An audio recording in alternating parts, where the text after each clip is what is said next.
안녕하세요. 20세기 사회 소년입니다. 올해 1월 중순, 국내 적혈구 혈액 보유량이 3일분까지 떨어지는 심각한 혈액난이 발생했습니다. 이에 헌혈의집은 단순 홍보가 아니라 확실히 끌리는 기념품 전략으로 방향을 틀었습니다. 3일분이라는 숫자는 생각보다 훨씬 위험합니다. 적정 혈액 보유량은 최소 5일분입니다. 그 이하로 떨어지면 응급 상황에 대응할 수 없습니다. 교통사고, 수술, 출산 등 예기치 못한 상황에서 혈액이 부족하면 생명을 구할 수 없습니다. 헌혈 캠페인은 늘 있었습니다. 생명을 살리는 헌혈, 당신의 참여가 필요합니다 같은 메시지가 계속 나왔습니다. 하지만 효과는 제한적이었습니다. 사람들은 헌혈의 중요성을 알고 있지만 실천으로 이어지지 않았습니다. 바쁘다는 핑계, 무섭다는 두려움, 귀찮다는 마음이 앞섰습니다. 헌혈의집은 새로운 접근이 필요하다는 것을 깨달았습니다. 의미만 강조해서는 부족합니다. 사람들을 실제로 움직이게 만들 무언가가 필요했습니다. 그래서 선택한 것이 기념품 전략이었습니다. 그리고 그 전략은 놀라운 성공을 거뒀습니다. 다음 내용이 궁금하시다면 구독과 좋아요 부탁드려요. 전국 헌혈의집이 두바이 쫀득 쿠키, 일명 두쫑쿠를 헌혈 기념품으로 내걸자 예약 헌혈자가 평소보다 23배 증가했습니다.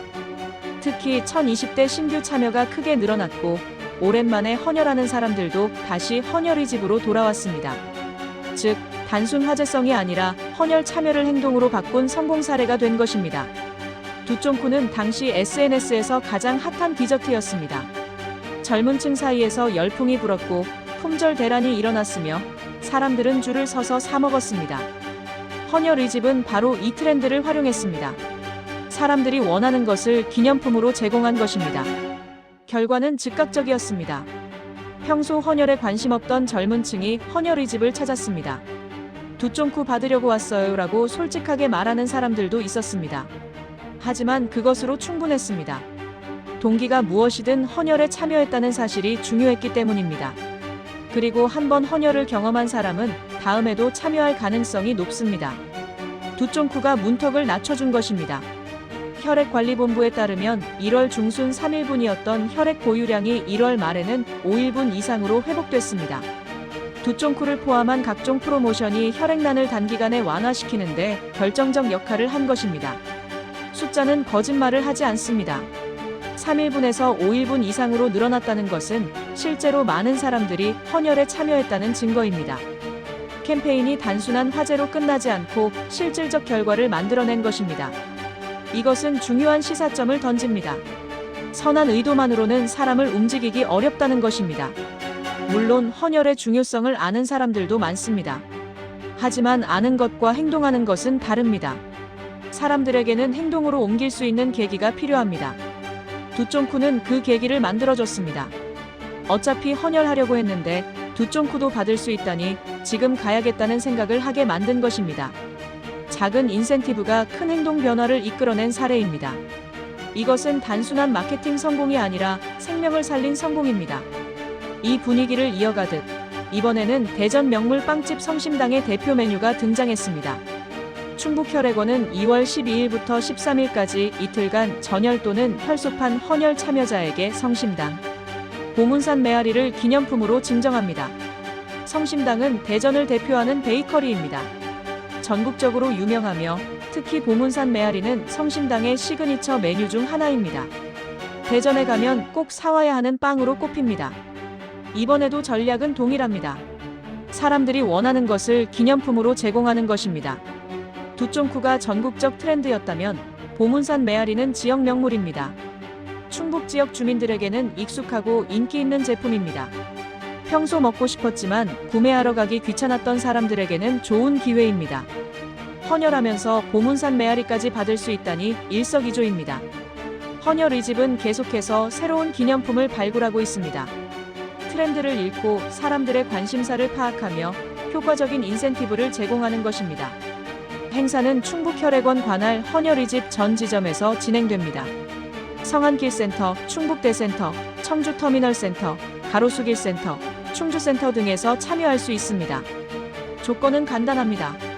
기존 기념품 1개에 보문산 메아리를 추가로 제공합니다.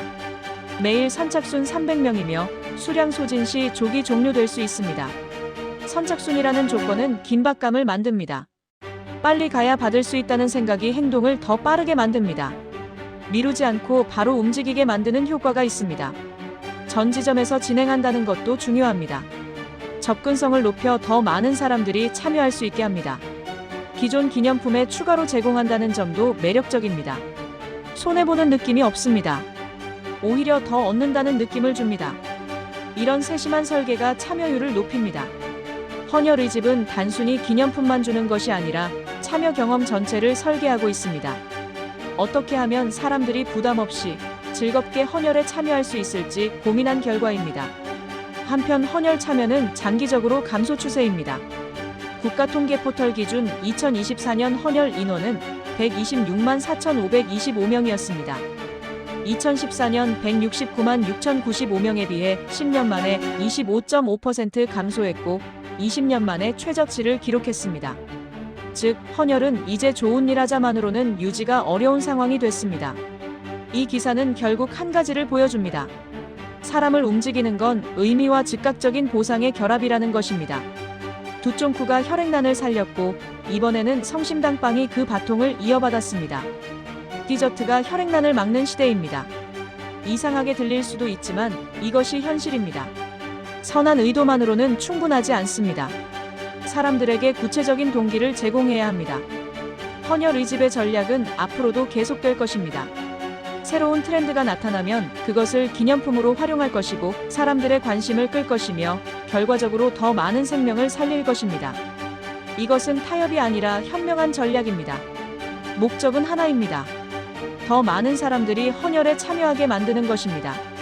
그 방법이 두쫑쿠든 보문산 메아리든 중요하지 않습니다. 중요한 건 결과입니다. 그리고 결과는 증명됐습니다. 내용이 도움되셨다면 구독과 좋아요 부탁드려요.